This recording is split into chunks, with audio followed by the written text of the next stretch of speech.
5वां चैप्टर खत्म हो गया था। अच्छा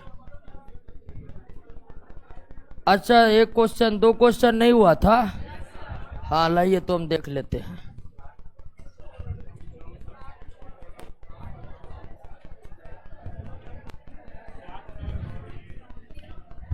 एक मिनट, हम अगले चैप्टर पर आ रहे हैं। थोड़ा एक क्वेश्चन नहीं होता 60। हाँ, इसमें CO का 0 होगा।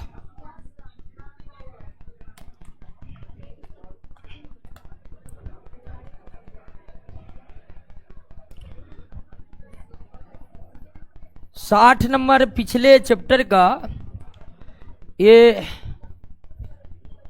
NiCO होल 4 में निकेल का निकालना था।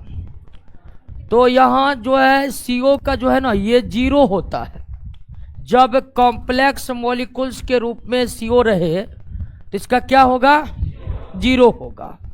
तो CO का 0 होगा, निकेल का निकालना है। और आवेश तो उपस्थित है नहीं, तो आवेश उपस्थित नहीं है, आवेश उपस्थित नहीं है तो निकेल का निकालना। तो निकेल का X, CO का 0 होता है तो 4 × 0 बराबर 0, तो X बराबर 0।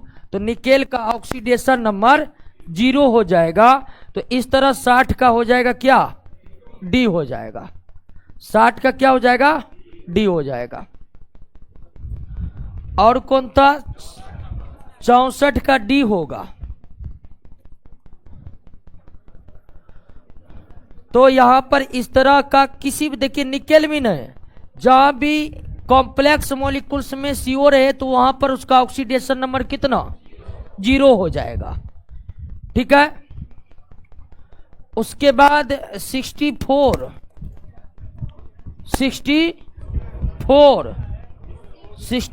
का D होगा। D होगा, गड़बड़ा गया था। 64 का, जैसे फॉस्फेरिक अम्ल में ऑक्सीकरण संख्या +3 होता है। फॉस्फेरिक अम्ल H3PO3, ठीक है ना? फॉस्फेरिक अम्ल H3PO3, तो H का तो +1 होता है संयुक्त अवस्था में, O का -2 होता है। तो H3 में H3 है तो 3+ फॉस्फोरस का निकालना है। और ऑक्सीजन का 3 दूनी बराबर कितना? तो X बराबर क्या हो गया? +3। और यही न पूछ रहा है सवाल में कि किसमें फॉस्फोरस का +3 होगा? किसमें होगा? फॉस्फेरिक अम्ल में होगा। शतमार्ग B मरवाए थे नहीं ना? B C मेटाफॉस्फेरिक, नहीं मेटाफॉस्फेरिक नहीं होगा। मेटाफॉस्फेरिक का होता है H3PO4, मेटाफॉस्फेरिक का H3PO4, तो इसमें नहीं होगा। तो 64 का D।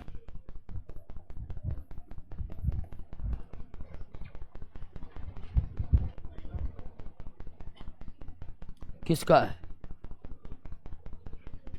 क्लियर हो गया? चलो भाई, इस सब दिन मेरा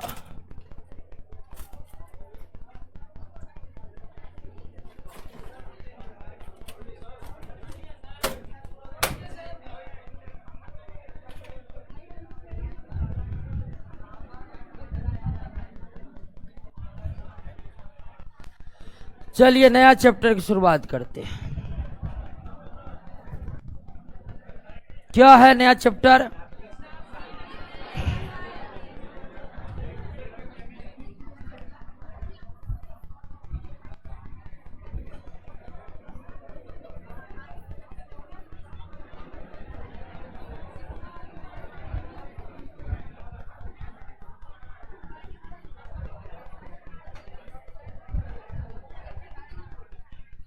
न्यूक्लियर केमिस्ट्री, यही ना है? न्यूक्लियर केमिस्ट्री नाभिकीय रसायन, नाभिकीय रसायन। इसमें हम रेडियो एक्टिविटी की घटना को पढ़ेंगे। न्यूक्लियर केमिस्ट्री में रेडियो एक्टिविटी की घटना को पढ़ेंगे, रेडियो एक्टिविटी की घटना को। इसको चालू करो, ये चलता है ना, चालू करो इसको।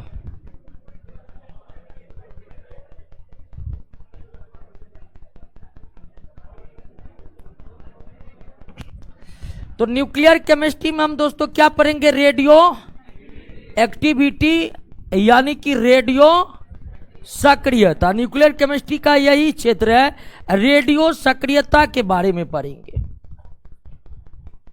रेडियो सक्रियता के बारे में। अब ध्यान दीजिए दोस्तों, तो क्लियर हो गया, न्यूक्लियर केमिस्ट्री के अंतर्गत किसको पढ़ना है? रेडियो सक्रियता को पढ़ना है, रेडियो एक्टिविटी को पढ़ना है। अब आइए समझते हैं कि रेडियो एक्टिविटी क्या है। प्रकृति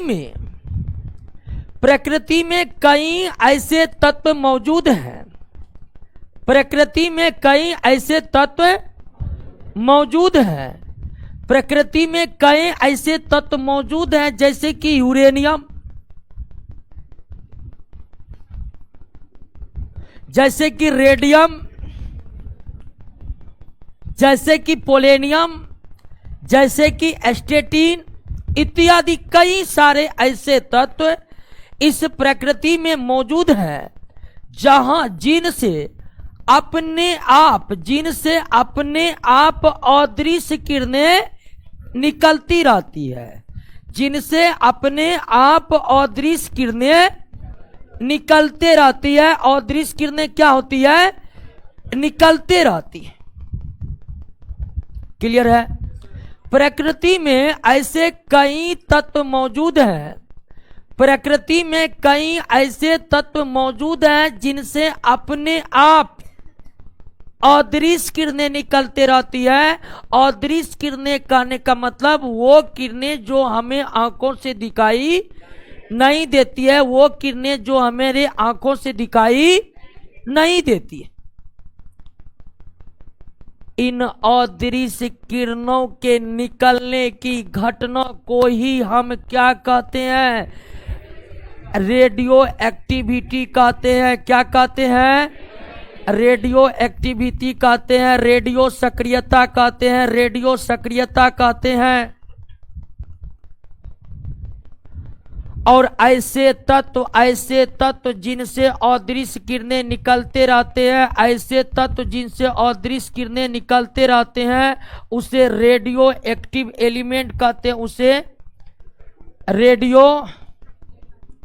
एक्टिव एलिमेंट कहते हैं, उसे रेडियो एक्टिव एलिमेंट कहते हैं। क्लियर हो गया? रेडियो एक्टिव तत्व कहते हैं, रेडियो एक्टिव तत्व कहते हैं। क्लियर हो गया? बात समझ गए? प्रकृति में फिर ना समझिए कि प्रकृति में कई ऐसे तत्व मौजूद हैं जिनसे स्वतः ही अदृश्य किरणें निकलती रहती है। स्वतः अदृश्य किरणों के निकलने की घटना को ही रेडियो सक्रियता कहते हैं। और जिन तत्वों से ये अदृश्य किरणें निकलते रहते हैं उसे हम रेडियो सक्रिय तत्व कहते हैं, रेडियो सक्रिय तत्व कहते। क्लियर हो गया? अब आइए कि इस रेडियो सक्रियता को पहली बार देखा किसने पहली बार इसका पता लगाया? क्योंकि रेडियो सक्रियता के समय जो अपने आप किरणें निकलती है वो क्या होती है? अदृश्य होती है, मतलब आंखों से दिखाई नहीं देती, आंखों से दिखाई नहीं देती है। अब आंखों से अगर दिखाई नहीं देती है तो पहली बार तो किन्हीं को महसूस हुआ होगा। तो आइए अब समझते हैं कि रेडियो सक्रियता की खोज किसने की। लेकिन रेडियो सक्रियता है क्या, अब समझ गए ना? ऐसे तत्व जिनसे स्वतः ही अदृश्य किरणें निकलते रहती है उसे रेडियो एक्टिव एलिमेंट कहते हैं। और रेडियो एक्टिव एलिमेंट से स्वतः ही अदृश्य किरणें निकलने की घटना को क्या कहते हैं? रेडियो एक्टिविटी कहते हैं। क्या कहते हैं? रेडियो एक्टिविटी कहते हैं। अब रेडियो एक्टिविटी की खोज किसने की? तो बात दोस्तों 1896 की है, 1896 की है। 1896 में एक वैज्ञानिक हुए,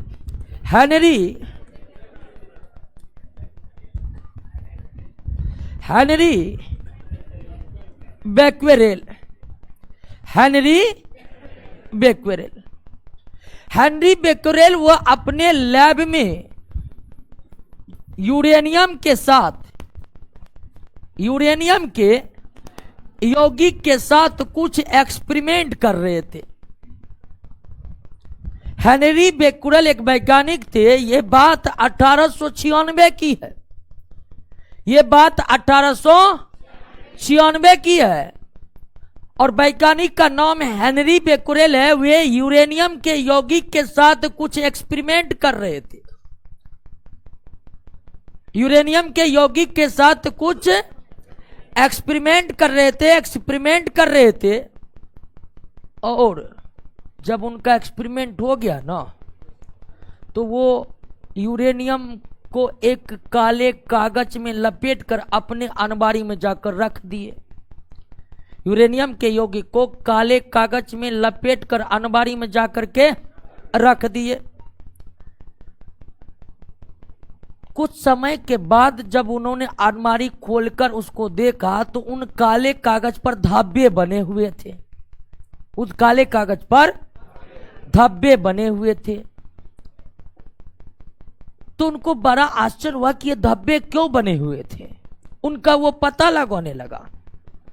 उन्हीं के क्रम में उन्हें इस बात की जानकारी हुई कि इस यूरेनियम के यौगिक से कुछ अदृश्य किरणें निकल रहे हैं, जो उस काले कागज पर क्या बना दिया है? धब्बा बना दिया है। उस काले कागज पर क्या बना दिया है? धब्बा बना दिया है। तो बात को समझे कि नहीं समझे? तो सबसे पहले हेनरी बेक्वेरेल को इस बात की जानकारी मिली। सबसे पहले हेनरी बेक्वेरेल को इस बात की जानकारी मिली कि यूरेनियम के यौगिक से या यूरेनियम से अदृश्य किरणें लगातार निकल रहे हैं, अदृश्य किरणें लगातार निकल रहे हैं। और इन्होंने, हेनरी बेक्वेरेल ने यूरेनियम के यौगिक से जो अदृश्य किरणें निकल रहा था, उनका नाम हेनरी बेक्वेरेल ने क्या रखा? बेक्वेरेल रखा। क्या रखा? बेक्वेरेल रेल रखा। क्या लिखा? हेनरी बेक्वेरेल ने जब यह पता लगाया कि अदृश्य किरणें यूरेनियम से निकल रहा है, तो उन अदृश्य किरणों का नाम उन्होंने क्या रख दिया? बेक्वेरेल रेज रख दिया।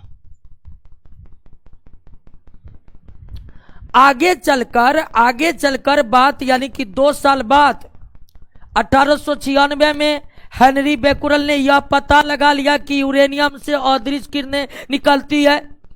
यूरेनियम से निकलने वाले अदृश्य किरणों का नाम हेनरी बेक्वेरेल ने क्या रखा? बेक्वेरेल रेज रखा। क्या रखा?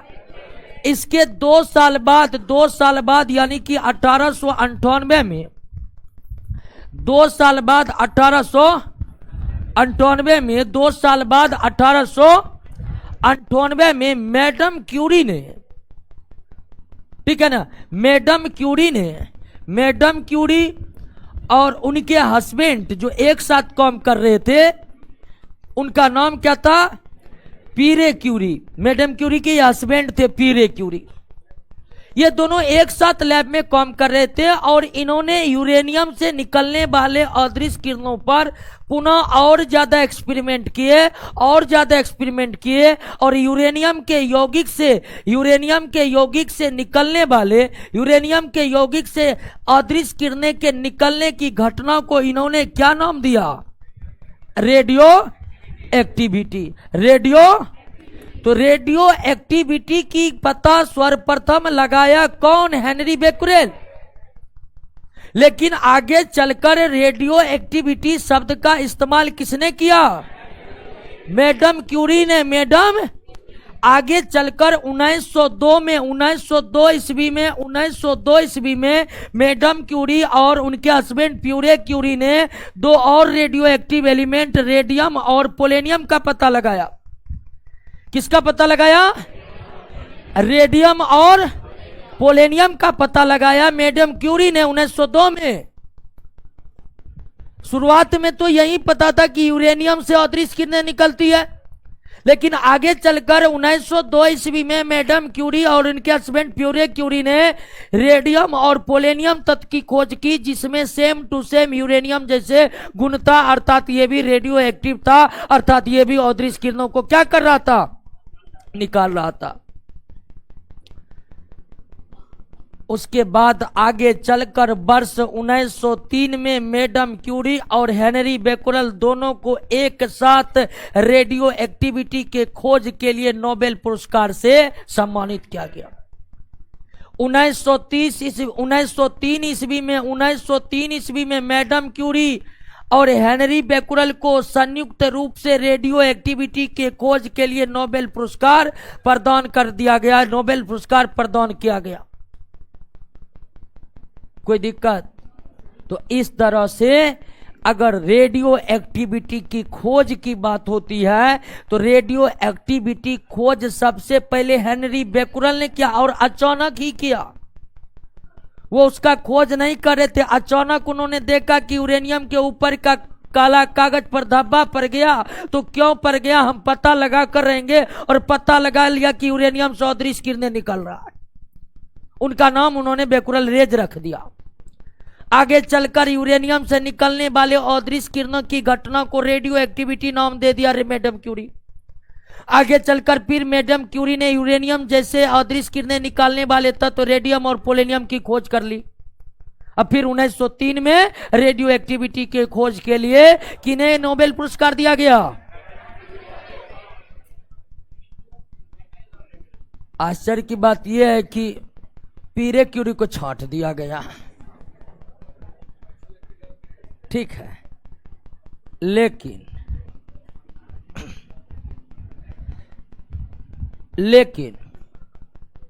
प्यूरे क्यूरी को छांट दिया गया, लेकिन सारा एक्सपेरिमेंट जो मैडम क्यूरी के थे तो हमेशा साथ बने हुए थे प्यूरे क्यूरी। ठीक है, आगे चलकर मैडम क्यूरी के जो बेटी एक आयरीन क्यूरी है, उनका भी बहुत ज्यादा योगदान है। संयोग बस आयरीन क्यूरी भी अपने हस्बैंड एफ जोलियट के साथ हर एक्सपेरिमेंट किए। क्लियर? तो कोई दिक्कत है? रेडियो एक्टिविटी का खोज सबसे पहले हेनरी बेकुरल ने किया, लेकिन रेडियो एक्टिविटी नाम देने वाले कौन थे? रेडियो एक्टिविटी शब्द किसने दिया? स्वर मैडम क्यूरी ने दिया। सर्वप्रथम किन तत्वों से अदृश्य किरणें निकलने की घटना की खोज की? यूरेनियम की। सर्वप्रथम रेडियो एक्टिविटी की खोज यूरेनियम में हुआ हेनरी बेकुरल के द्वारा। कोई दिक्कत? बात समझ गए? अब दोस्तों ध्यान दीजिए कि रेडियो एक्टिविटी घटना के लिए जो है रेडियो एक्टिविटी की घटना के लिए परमाणु का नाभिक जिम्मेदार है। कौन जिम्मेदार है?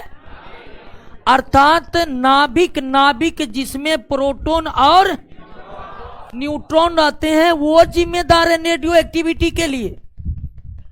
यानी रेडियो एक्टिविटी में परमाणु के इलेक्ट्रॉन की कोई भागीदारी नहीं होती है। तो रेडियो एक्टिविटी घटना के लिए जिम्मेदार है केवल और केवल परमाणु का नाभिक। और अगर हम परमाणु के नाभिक का जिक्र नहीं करें तो किसका कर सकते हैं? प्रोटॉन और न्यूट्रॉन का, क्योंकि नाभिक में कौन रहते हैं? प्रोटॉन और न्यूट्रॉन रहते हैं। नाभिक में कौन रहते हैं? प्रोटॉन और न्यूट्रॉन। बात समझ गए? लेकिन क्या सभी परमाणु के नाभिक, अब तो ये जानते हैं कि प्रकृति में कुछ तत्व ही अदृश्य किरणों को निकालते हैं, सभी तत्व नहीं। तो रेडियो एक्टिविटी घटना के लिए जिम्मेदार अगर परमाणु का नाभिक है तो वे कौन से परमाणु के नाभिक है जो रेडियो एक्टिविटी की घटना को प्रदर्शित करते हैं? No no no no. देखिए नाभिक जो है ना, परमाणु के जो नाभिक होते हैं, न्यूक्लियस होते हैं, वह दो प्रकार के होते हैं, अस्थाई यानी स्टेबल और क्या अस्थाई। परमाणु के नाभिक कितने प्रकार के? अस्थाई नाभिक और अस्थाई नाभिक। तो ऐसे परमाणु जिसके नाभिक क्या होते हैं? अस्थाई होते हैं, वैसे ही परमाणु के नाभिक क्या होते हैं? रेडियो एक्टिविटी के घटना को दर्शाते हैं। तो रेडियो एक्टिविटी के घटना के लिए परमाणु के नाभिक जिम्मेदार है। इस घटना के लिए इलेक्ट्रॉन किसी भी तरह से जिम्मेदार नहीं है। ऐसे तत्व जिसके परमाणु का नाभिक अस्थाई होते हैं, वे लगातार क्या बनने का प्रयास करते हैं? अस्थाई बनने का प्रयास करते हैं। ऐसे तत्व, पीछे में अंधेरा का है,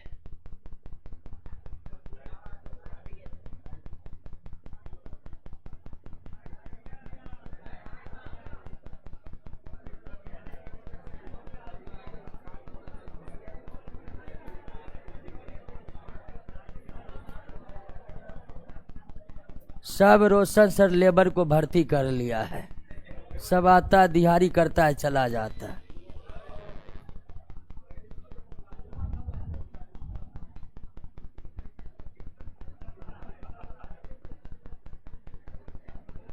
जरा सा दिमाग लगा के काम करेगा।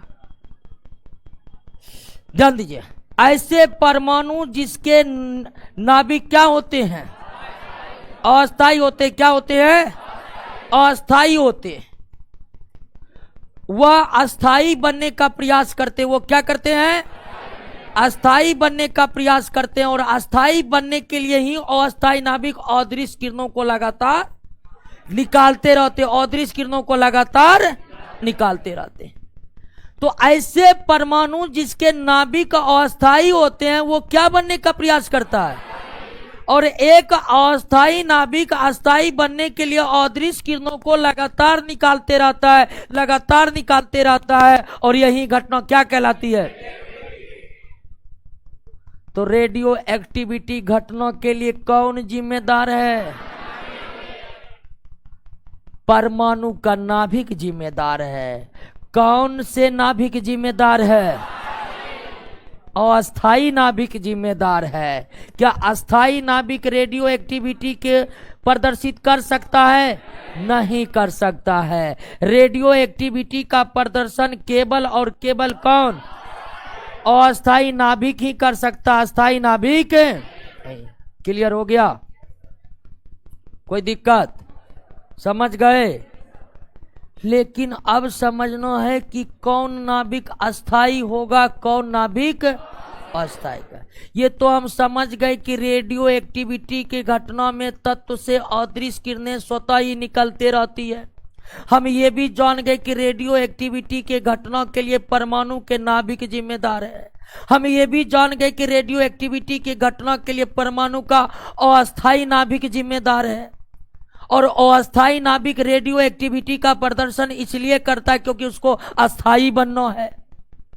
और एक अस्थाई नाभिक तब तक अदृश्य किरणें निकालती रहती है, अर्थात तब तक रेडियो एक्टिविटी का प्रदर्शन करते रहती है जब तक वो अस्थाई ना बन जाए, जब तक वो अस्थाई ना बन जाए। लेकिन कौन सा परमाणु कौन से तत्व के परमाणु का नाभिक अस्थाई होगा और कौन से तत्व के परमाणु का नाभिक अस्थाई होगा, ये कैसे तय होगा?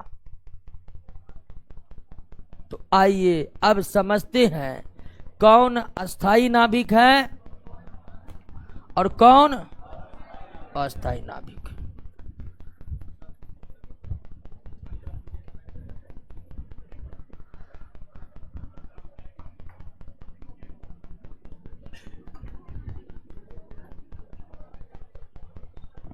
क्लियर। देखिए नया बोतल लाए थे, टूट गया है।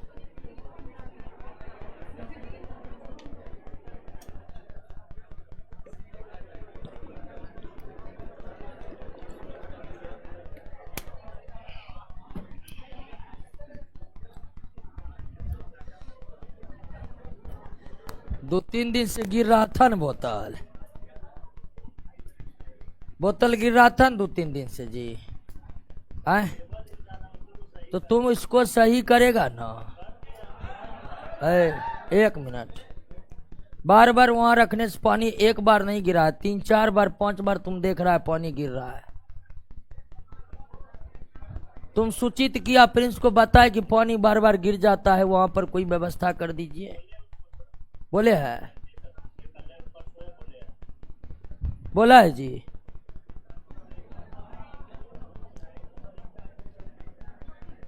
बोले आज भी तुम वो नीचे रख सकता था ना। आते कितना प्रेशर में पढ़ाते हैं, 3 बजे से लगातार क्लास ले रहे हैं, फिर भी ये सब इधर उधर उधर। अगला बार बोतल गिरा ना तो पूरा ये अनबारी को फेंक देंगे नीचे।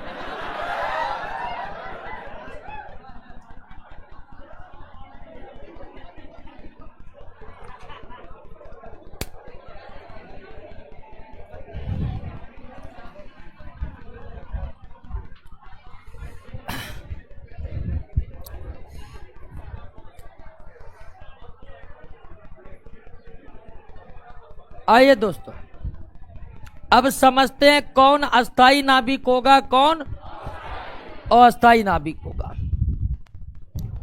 कौन अस्थाई नाभिक होगा और कौन अस्थाई नाभिक होगा। तो अस्थाई या अस्थाई नाभिक कौन होगा, तो इसके लिए अस्थाई या अस्थाई होने के लिए प्रोटॉन तथा न्यूट्रॉन ही जिम्मेदार होगा, क्योंकि नाभिक में यही दोनों रहते हैं। तो ऐसे परमाणु के नाभिक, ऐसे जिसमें न्यूट्रॉन और प्रोटॉन का अनुपात कितना, 1, वह पूर्ण रूप से क्या होते हैं, अस्थाई होते हैं। अगर किसी परमाणु के नाभिक में न्यूट्रॉन और प्रोटॉन का अनुपात 1 हो तो ऐसे परमाणु पूर्ण रूप से क्या होते हैं, अस्थाई होते हैं, पूर्ण रूप से अस्थाई होते हैं। और न्यूट्रॉन और प्रोटॉन का अनुपात 1 होने का मतलब यह हुआ कि परमाणु के नाभिक में न्यूट्रॉन और प्रोटॉन की संख्या बराबर है। न्यूट्रॉन और प्रोटॉन की संख्या बराबर है।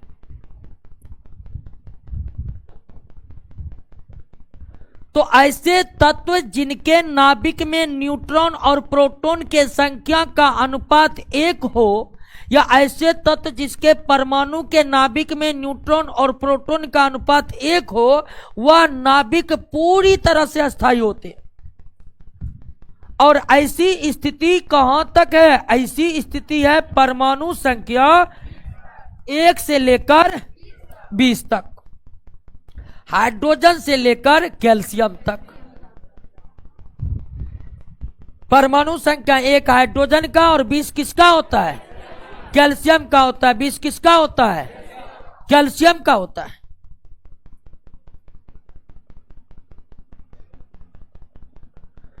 तो परमाणु संख्या 1 से 20 तक का जो तत्व है वो पूरी तरह से क्या है, अस्थायी है, क्योंकि उसमें न्यूट्रॉन और प्रोटॉन का अनुपात 1 है या 1 से कुछ ज्यादा है, कुछ ज्यादा। उदाहरण के लिए आप सोडियम की बात कर लीजिए, सोडियम की बात कर लीजिए, सोडियम की बात कर लीजिए। तो सोडियम 11 और 23, तो न्यूट्रॉन की संख्या 12 है। सोडियम में न्यूट्रॉन 12 है और प्रोटॉन क्या है, 11 है। तो अनुपात लगभग किसके है, 1 के। दूसरी स्थिति में आइए कि अगर न्यूट्रॉन और प्रोटॉन का अनुपात 1 से लेकर 1.5 के बीच हो, 1 से लेकर 1.5 के बीच हो, तब ऐसे परमाणु के नाभिक क्या होते हैं? अस्थाई होते हैं। क्या होते हैं? अस्थाई होते हैं। अगर न्यूट्रॉन और प्रोटॉन का अनुपात 1 से लेकर 1.5 के बीच हो तो वो क्या होते हैं? अस्थाई होते हैं। लोहा की बात कर लीजिए, 26 और 56, यानी कि प्रोटॉन इसमें 26 है और न्यूट्रॉन हो गया कितना? 30। तो न्यूट्रॉन और प्रोटॉन का अनुपात 30/26, तो 1.5 से कम होगा। 1.5 से कम होगा, इसका रेशियो आप निकाल लीजिए।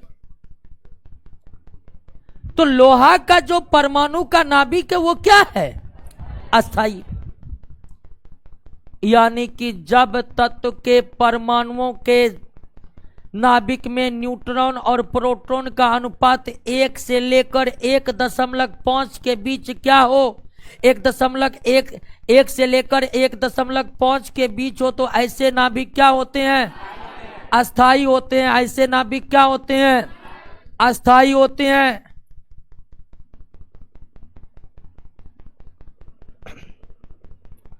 बात को समझ गए कि नहीं समझ गए? कोई दिक्कत नहीं ना?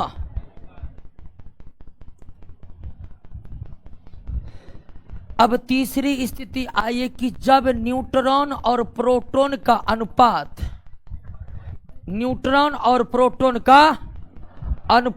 1.5 या इससे अधिक, 1.5 या इससे अधिक हो जाए, 1.5 या इससे अधिक हो जाए, ऐसे नाभिक क्या हो जाते हैं? अस्थाई। अस्थाई नाभिक क्या हो जाते हैं? रेडियो सक्रिय और अदृश्य किरणों को निकालते रहते हैं तब तक जब तक वह अस्थाई में परिवर्तित ना हो जाए। तो एक अस्थाई नाभिक वो है जिसमें न्यूट्रॉन और प्रोटॉन का अनुपात 1.5 या उससे अधिक हो, 1.5 या उससे अधिक हो। उदाहरण के लिए यूरेनियम का, दोस्तों यूरेनियम का परमाणु संख्या 92, द्रव्यमान संख्या 238 है। प्रोटॉन की संख्या इसमें 92 हो गया। न्यूट्रॉन की संख्या ऊपर में से घटाइए, 6 हो गया, 12 में से 9 गया, 9 तो हो गया कितना? 9 4 13, 100। न्यूट्रॉन बटे प्रोटॉन 146/92, इसको काटिए, 1.58 निकल गया। काटिएगा 1.58 आएगा, तो न्यूट्रॉन और प्रोटॉन का अनुपात 1.5 से ज्यादा हो गया कि नहीं हो गया? इसीलिए यूरेनियम रेडियो एक्टिव है, यानी इसका नाभिक अस्थाई है। उसी तरह एक दूसरा रेडियम भी रेडियो एक्टिव है। रेडियम भी रेडियो एक्टिव है, इसका 88 होता है। तो प्रोटॉन हो गया 88, न्यूट्रॉन के लिए ऊपर में से नीचे को घटा लीजिए, 16, 8 3 138 ना। अब इसका न्यूट्रॉन बटे प्रोटॉन का अनुपात निकालिएगा, 1.56 हो जाएगा। रेडियम भी रेडियो एक्टिव है। तो ऐसे तत्व जिसके परमाणु के नाभिक में न्यूट्रॉन और प्रोटॉन का अनुपात 1.5 या उससे ज्यादा होता है, वो अस्थाई होता है। और अस्थाई परमाणु वाले, अस्थाई नाभिक वाले परमाणु ही रेडियो एक्टिव बन जाते हैं, और वो तब तक अदृश्य किरणों को निकालते रहते हैं, तब तक अदृश्य किरणों को निकालते रहते हैं जब तक वो अस्थाई में परिवर्तित न हो जाते हैं, जब तक वो अस्थाई में परिवर्तित न हो जाते।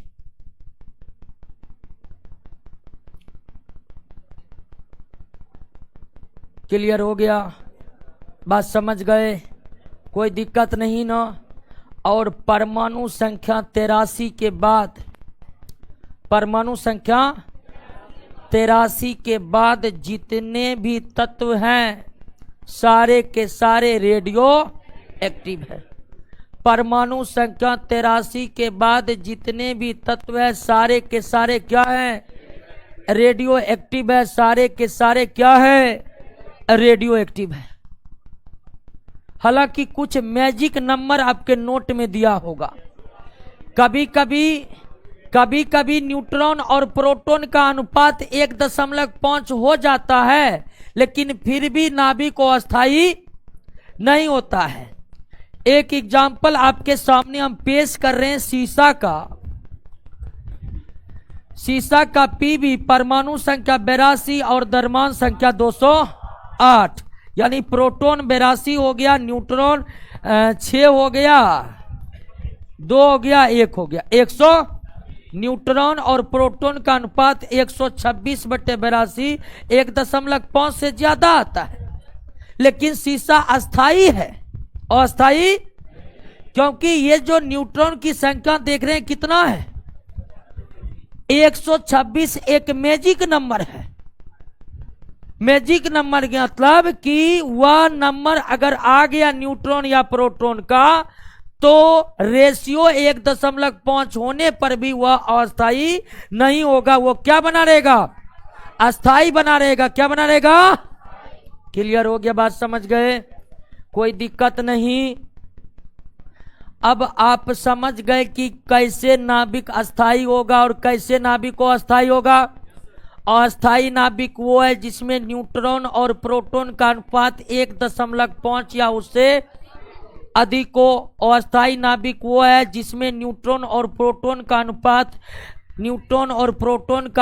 1.5 या उससे अधिक हो, 1.5 या उससे अधिक हो। कोई दिक्कत? बात समझ गए? अब थोड़ा सा आप ध्यान दे दीजिए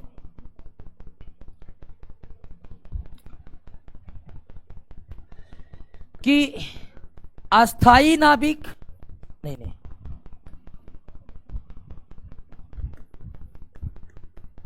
पूर्णतः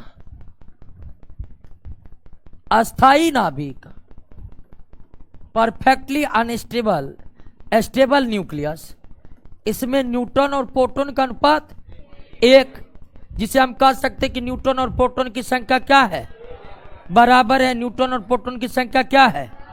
दूसरा है अस्थाई नाभिक। दूसरा क्या है?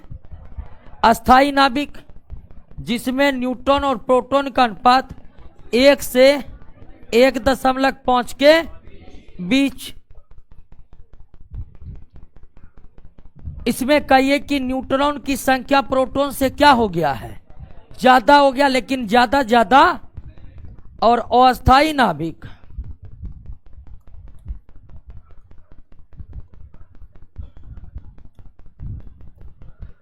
अस्थाई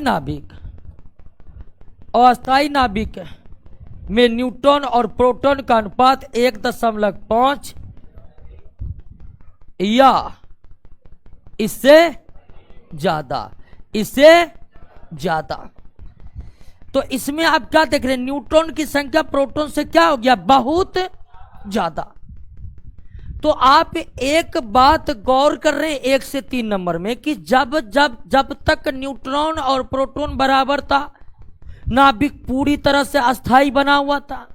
न्यूट्रॉन का संख्या हल्का बढ़ने पर भी नाभिक अस्थाई बना रहा, लेकिन जब न्यूट्रॉन की संख्या बहुत ज्यादा हो गया प्रोटॉन से, तब नाभिक क्या हो गया, यानी को नाभिक को अस्थाई बनाने में किसका योगदान है, न्यूट्रॉन का। तो एक नाभिक जो अस्थाई होते हैं वे न्यूट्रॉन की अधिकता के कारण ही नाभिक अस्थाई होते हैं। न्यूट्रॉन के अधिकता के कारण ही नाभिक अस्थाई होते हैं।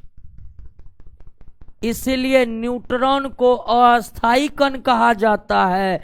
परमाणु का अस्थाई कण किसे कहा जाता है, न्यूट्रॉन को कहा जाता है। परमाणु का अस्थाई कण किसे कहा जाता है, न्यूट्रॉन को कहा जाता है, क्योंकि न्यूट्रॉन की ही अधिक संख्या परमाणु के नाभिक को क्या बना देता है।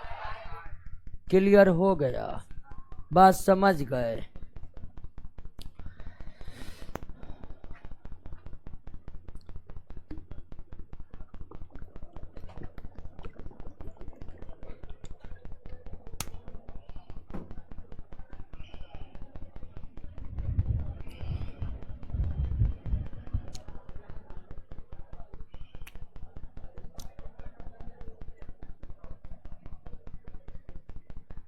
तो रेडियो एक्टिविटी क्या है समझ गए?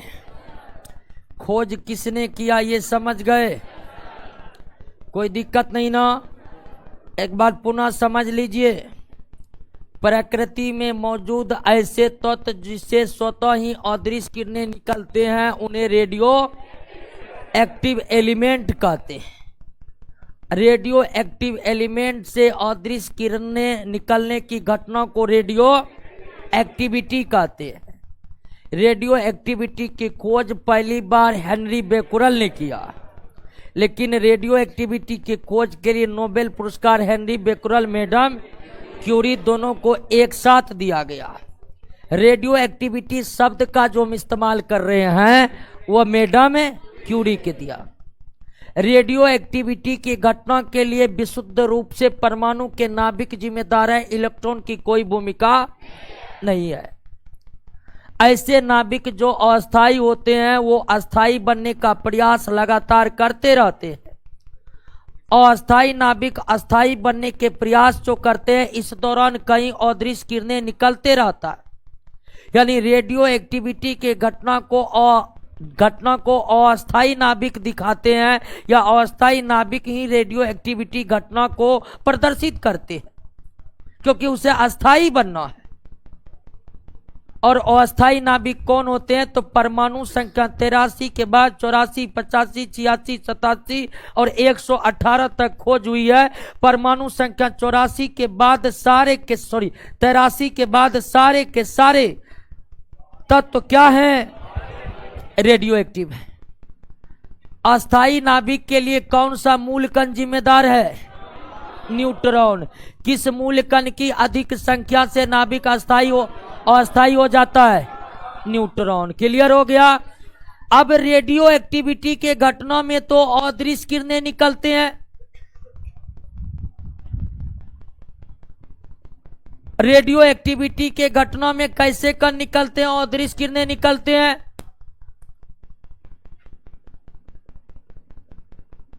अदृश्य किरणें निकलते हैं। इस अदृश्य किरणों की पहचान सबसे पहले रदरफोर्ड के द्वारा किया गया। किसके द्वारा किया गया? रदरफोर्ड के द्वारा किया गया।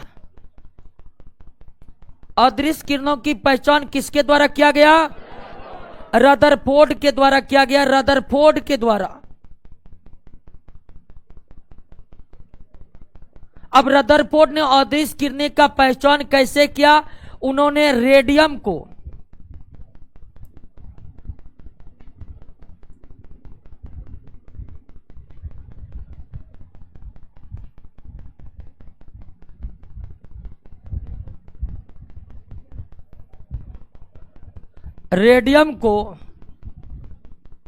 शीशे के बने बर्तन में लिया और रेडियो एक्टिव एलिमेंट को शीशे के बने बर्तन में ही रखा जाता है, क्योंकि शीशा जो है रेडियो एक्टिव किरणों को क्या कर लेता है?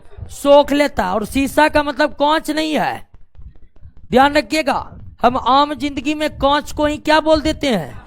शीशा। लेकिन वो शीशा नहीं जिसको हम शीशा बोलते हैं, ये पीबी है और ये काले रंग का होता है शीशे के बने बर्तन। तो रेडियम को शीशे के बर्तन में लिया और ऊपर से हल्का भाग को खुला छोड़ दिया ताकि अदृश्य किरणें इससे होकर निकल सके, क्योंकि शीशे के बर्तन रेडियो एक्टिव किरणों को क्या कर लेता है? शोषित कर लेता है। यानी रेडियो एक्टिव एलिमेंट को किस बर्तन में रखा जाता है? शीशे के बर्तन में रखा जाता है। रेडियो एक्टिव एलिमेंट को किस बर्तन में रखा जाता है? शीशे के बर्तन में रखा जाता है। क्यों? क्योंकि उसे सोख लेता है। क्या कर लेता है? सोख लेता है। तो रदरफोर्ड ने रेडियम लिया और रेडियम को शीशे के बर्तन में लेकर इसे इलेक्ट्रिक फील्ड में रखा। कहां रखा? विद्युत क्षेत्र में रखा। अब विद्युत क्षेत्र जानते हैं किसे कहते हैं? जहां आवेश उपस्थित हो, जहां आवेश उपस्थित हो। और आवेश का मतलब दोनों आवेश उपस्थित हो, तब ना विद्युत धारा का गमन होगा। तो रदरफोर्ड ने जब शीशे के बर्तन में रेडियम को रखा तो उन्होंने देखा कि कुछ अदृश्य किरणें सीधे कहां मुड़ रही है, कुछ अदृश्य किरणें कहां मुड़ रही है, और कुछ अदृश्य किरणें एकदम सीधे निकल रही है, कुछ अदृश्य किरणें सीधे निकल रही है। तो जब रेडियो एक्टिव एलिमेंट रेडियम को रदरफोर्ड ने विद्युत क्षेत्र में रखा, इलेक्ट्रिक फील्ड में रखा, तो अपने एक्सपेरिमेंट के दौरान उन्होंने ये महसूस किया कि रेडियम से निकलने वाले कुछ अदृश्य किरणें धनात्मक प्लेट की ओर मुड़ रही है, कुछ अदृश्य किरणें ऋणात्मक प्लेट की ओर मुड़ रही है, जबकि कुछ अदृश्य किरणें सीधे सीधे ऊपर निकल रही है। अब अगर कुछ अदृश्य किरणें कुछ अदृश्य किरणें ऋणात्मक प्लेट की ओर मुड़ रही है, तो निश्चित ही उस पर कौन आवेश है? प्लस आवेश है, क्योंकि प्लस आवेश ही माइनस की तरफ आकर्षित होगा। अब कुछ अदृश्य किरणें अगर प्लस आवेश की तरफ मुड़ रहे तो जरूरी उसमें, और कुछ अदृश्य किरणें सीधे निकल रही है, तो इसका मतलब यह आपका क्या है? आवेशहीन है। तो इस तरह से रदरफोर्ड के प्रयोग से मालूम हुआ कि रेडियो एक्टिव एलिमेंट से निकलने वाले अदृश्य किरणें कितने प्रकार के? 3 प्रकार के होते हैं। एक धनावेशित होते हैं, एक ऋणावेशित होते हैं, जबकि एक आवेशहीन होते हैं। क्योंकि अगर आवेशित रहता तो किसी न किसी प्लेट के तरफ ये मुड़ता, लेकिन ये आवेशहीन है, इसीलिए यह विद्युत क्षेत्र के किसी प्लेट की तरफ नहीं मुड़ा, सीधे सीधे बाहर निकल गया। तो रदरफोर्ड के एक्सपेरिमेंट से यह ज्ञात हुआ कि रेडियो एक्टिव एलिमेंट से निकलने वाले अदृश्य किरणें कितने प्रकार के?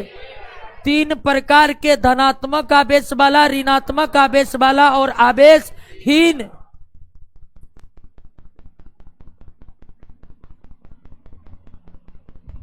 अब 3 प्रकार के आवेश में धनात्मक आवेश वाले को कहा गया अल्फा,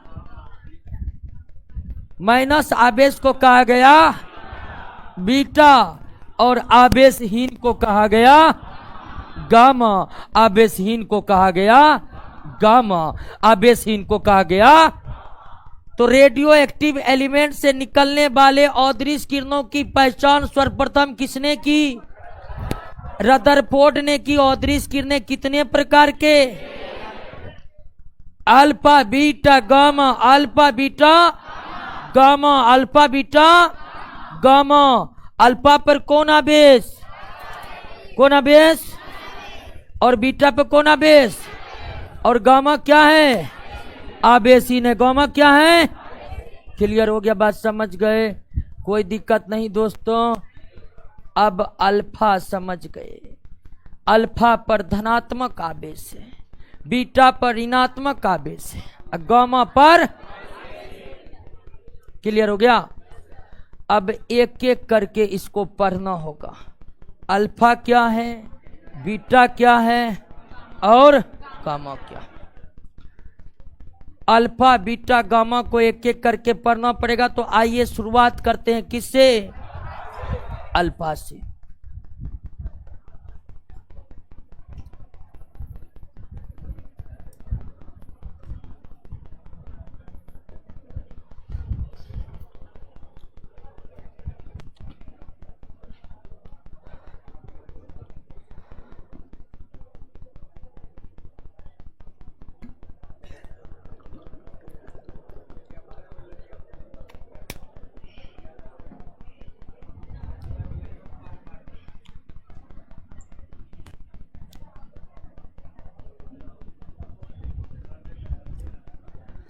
अब अल्फा जान लीजिए।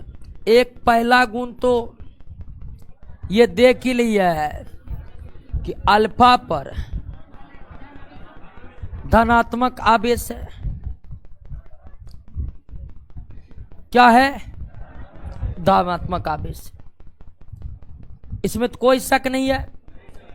इसलिए पॉजिटिव चार्ज है, ये बात तो हम समझ गए। अल्फा को इसी तरह लिखते हैं राइटिंग हैंड में, हालांकि टाइपिंग में इसका सिंबल अलग है। अल्फा को राइटिंग वर्ड में इसी तरह लिखते हैं, लेकिन टाइपिंग वर्ड इसका अलग है, जो आपके नोट में दिया हुआ है, लेकिन लिखते इसी तरह है। तो अल्फा किरण जो रेडियो एक्टिव एलिमेंट से निकलते हैं उस पर धनात्मक आवेश होता है, ये हम जान चुके। और जब भी धनात्मक आवेश होगा तो विद्युत क्षेत्र से गुजारेंगे तो ये ऋणात्मक प्लेट की ओर मुड़ेगा। तो अगर आपसे पूछ दिया कि अल्फा को विद्युतीय क्षेत्र से गुजारने पर यह किस तरफ मुड़ेगा, किस तरफ मुड़ेगा? धनात्मक प्लेट की ओर मुड़ेगा। किस तरफ मुड़ेगा दोस्तों? धनात्मक प्लेट की ओर मुड़ेगा। इसमें कोई दिक्कत है नहीं, सॉरी ऋणात्मक, हाँ ऋणात्मक प्लेट की ओर मुड़ेगा। किधर मुड़ेगा? ऋणात्मक प्लेट की ओर मुड़ेगा। और जानिए कि अल्फा जो है या कोई आवेशित कण जो है, कोई आवेशित कण जो है जब विद्युतीय क्षेत्र और चुंबकीय क्षेत्र मैग्नेटिक और इलेक्ट्रिक फील्ड से होकर गुजरता है तो वह विक्षेपित हो जाता है, यानी कि उसके मार्ग में विचलन उत्पन्न हो जाता है। विक्षेपित होने का मतलब मार्ग में विचलन आ रहा, सीधे जा रहा था मुड़ गया या विचलित हो गया या गिर गया। तो कोई भी आवेशित कण अगर विद्युत क्षेत्र से होकर गुजर रहा है, अगर चुंबकीय क्षेत्र से होकर गुजर रहा है, तो उन आवेशित कण का उस क्षेत्र में विचलन हो जाता है, यानी वे अपने मार्ग से विक्षेपित हो जाते हैं। तो क्या अल्फा को विद्युत क्षेत्र से गुजारने पर, अल्फा को विद्युत क्षेत्र से गुजारने पर क्या इसके मार्ग में परिवर्तन आएगा? बिल्कुल आएगा। अल्फा को मैग्नेटिक फील्ड चुंबकीय क्षेत्र से होकर गुजारने पर इसके मार्ग में विक्षेपण होगा? बिल्कुल होगा। और अल्फा ही नहीं, हर वो कण जो आवेशित है, हर वो कण जो आवेशित है चुंबकीय और विद्युतीय क्षेत्र से गुजरने पर क्या हो जाता है? विक्षेपित हो जाता है। चुंबकीय और विद्युतीय क्षेत्र से गुजरने पर क्या हो जाता है? विक्षेपित हो जाता है। क्लियर हो गया? कोई दिक्कत? तो अल्फा को विद्युतीय चुंबकीय क्षेत्र से गुजारने पर उसके मार्ग में विचलन आएगा। विद्युतीय क्षेत्र से अल्फा को गुजारेंगे तो वह विक्षेपित होगा। चुंबकीय क्षेत्र से होकर गुजारेंगे तो होगा, बिल्कुल होगा। और अल्फा ही नहीं, जिस पर आवेश है उसका होगा। उदाहरण के लिए इलेक्ट्रॉन पर भी आवेश होता है, तो क्या इलेक्ट्रॉन को विद्युत क्षेत्र से गुजारने पर उसमें विक्षेपण होगा? बिल्कुल होगा। इलेक्ट्रॉन को मैग्नेटिक फील्ड चुंबकीय क्षेत्र से होकर गुजारने पर विक्षेपण होगा? बिल्कुल होगा। कोई दिक्कत? तो अल्फा धनात्मक आवेश युक्त किरणें हैं और यह विद्युतीय क्षेत्र और चुंबकीय क्षेत्र से गुजरने पर विक्षेपित हो जाती है, क्योंकि यह एक आवेशित कण है, क्योंकि यह एक आवेशित कण है। उसके बाद आप ये समझे कि अल्फा की जो प्रकृति होती है ये कण के समान भी होती है और तरंग के समान भी होती है, यानी कि ये दोहरी प्रकृति की होती है। अब प्रकाश के बारे में ये जानते होंगे कि प्रकाश की प्रकृति दोहरी होती है, कण के समान भी और तरंग के समान भी होती है। कण के समान और तरंग के समान।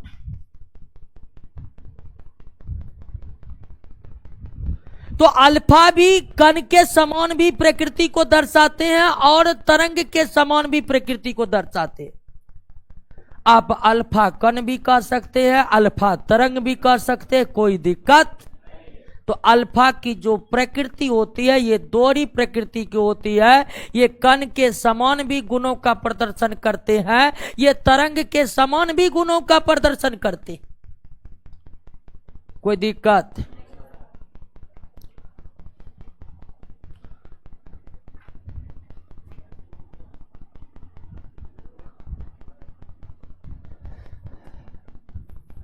अल्फा की दूसरी विशेषता पर आइए कि अल्फा अल्फा 2 प्रोटॉन और 2 न्यूट्रॉन से मिलकर बना होता है। एक अल्फा कण बनने में 2 प्रोटॉन और 2 न्यूट्रॉन की आवश्यकता होती है। एक अल्फा कण 2 प्रोटॉन और 2 न्यूट्रॉन से मिलकर बना होता है। 2 प्रोटॉन और 2 न्यूट्रॉन से मिलकर बना होता है। और एक बात ध्यान दीजिए, अगर अल्फा कण 2 प्रोटॉन 2 न्यूट्रॉन से मिलकर बना हुआ है तो इसे हम हीलियम प्लस प्लस के रूप में क्या कर सकते हैं, इंडिकेट कर सकते हैं। हीलियम प्लस प्लस के रूप में क्या कर सकते हैं? अगर आप हीलियम प्लस प्लस में क्यों, तो हीलियम के नाभिक में 2 प्रोटॉन और 2 न्यूट्रॉन होते हैं और हीलियम के कक्षा में 2 इलेक्ट्रॉन होते हैं। हीलियम के नाभिक में 2 प्रोटॉन और 2 और हीलियम में इलेक्ट्रॉन की संख्या, तो हीलियम प्लस प्लस का मतलब है कि हीलियम ने 2 इलेक्ट्रॉन का क्या कर दिया, और हीलियम 2 इलेक्ट्रॉन का त्याग कर दिया, तो हीलियम में क्या बचा? हीलियम में क्या बचा? 2 प्रोटॉन और 2 प्रोटॉन 2 न्यूट्रॉन से बने हैं कौन? 2 प्रोटॉन 2 न्यूट्रॉन से बने कौन? तो इसलिए अल्फा को हम क्या लिख सकते हैं? ध्यान रखिए, ये सिंबल है। हीलियम इलेक्ट्रॉन का त्याग नहीं करते हैं, बस हम सिंबॉलिक रूप से ये प्रदर्शित करते हैं हीलियम प्लस प्लस। तो अल्फा कण की संरचना हीलियम नाभिक के समान है। अल्फा कण की संरचना हीलियम नाभिक के समान है। अल्फा कण की संरचना हीलियम के समान नहीं है, बल्कि हीलियम नाभिक के समान है। क्लियर हो गया? इसीलिए इसे क्या लिख सकते हैं? Helium plus plus. कोई दिक्कत? बात को समझ गए? अब आप जानिए कि अगर आप अल्फा कण में 2 इलेक्ट्रॉन का प्रवेश करा दीजिएगा, अल्फा कण में 2 इलेक्ट्रॉन का अगर प्रवेश करा दीजिएगा तो अल्फा कण क्या बन जाएगा? हीलियम गैस नहीं बन जाएगा? बन जाएगा कि नहीं? अगर मान लीजिए अल्फा कण में 2 प्रोटॉन 2 न्यूट्रॉन है और हमने अल्फा कण में क्या प्रवेश करा देंगे, तो अल्फा कण न रहकर क्या बन जाएगा? गैस बन जाएगा कि नहीं? इसकी एक बहुत ही रोचक जानकारी आपको हम दे रहे हैं। हमारे वायुमंडल में जानते हैं हल्का हीलियम गैस भी पाया जाता है, और हमारे वायुमंडल में जो हल्की मात्रा में हीलियम गैस पाया जाता है उसका कारण क्या है? अल्फा कण। पृथ्वी के भूपर पट्टी पर ढेर सारे रेडियो एक्टिव एलिमेंट हैं जो लगातार वायुमंडल में क्या छोड़ते हैं, और अल्फा कण वायुमंडल में आकर किसी न किसी तरह 2 इलेक्ट्रॉन प्राप्त करके क्या बन जाते हैं? अर्थात अगर पृथ्वी के भूपर पट्टी पर से सारे रेडियो एक्टिव एलिमेंट को हटा देंगे तो वायुमंडल में कौन सा इनर्ट गैस बिल्कुल नहीं रहेगा? तो हमारे वायुमंडल में थोड़ा जरा सा भी जो हीलियम गैस की उपस्थिति है उसका कारण है पृथ्वी के भूपर पट्टी पर रेडियो एक्टिव एलिमेंट का पाया जाना। पृथ्वी के भूपर पट्टी पर रेडियो एक्टिव एलिमेंट जो है वो अल्फा को निकालते रहते हैं, और वो अल्फा वायुमंडल में आकर किसी ना किसी तरह 2 इलेक्ट्रॉन को ग्रहण करके किसमें परिवर्तित हो जाते हैं? क्योंकि अल्फा बराबर 2 प्रोटॉन 2 न्यूट्रॉन, और 2 इलेक्ट्रॉन जैसे देंगे वही अल्फा न रहकर क्या बन जाएगा? पता चला रोचक जानकारी? इससे पहले आपको पता था?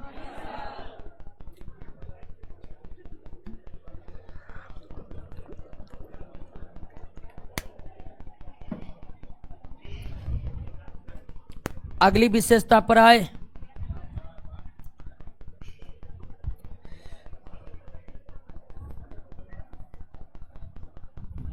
अल्फा का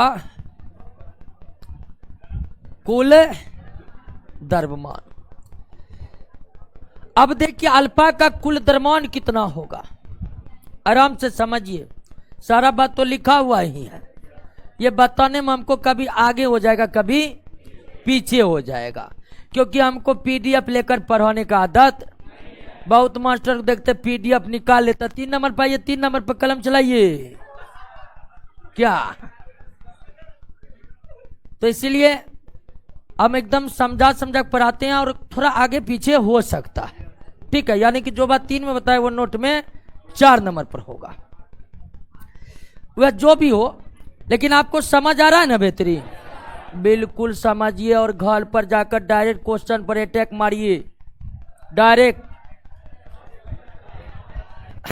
अल्फा का कुल द्रव्यमान हम जानते हैं कि अल्फा 2 प्रोटॉन तथा 2 न्यूट्रॉन का बना होता है। यह बात आप जानते हैं कि नहीं? अल्फा 2 प्रोटॉन और 2, ये जेड के समान लग रहा है, किसी को लगेगा जिंक से बना होता है। 2 प्रोटॉन और ये भी कुछ अलग लग रहा है, 2 प्रोटॉन और 2 न्यूट्रॉन का बना होता है। हल्ला करिए, क्या हुआ? 2 प्रोटॉन 2 न्यूट्रॉन का बना होता है जी।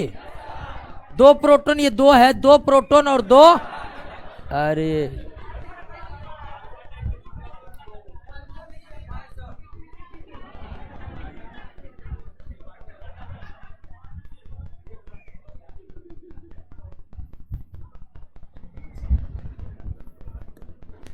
अल्फा। आइए अगला क्लास में देखते हैं आगे।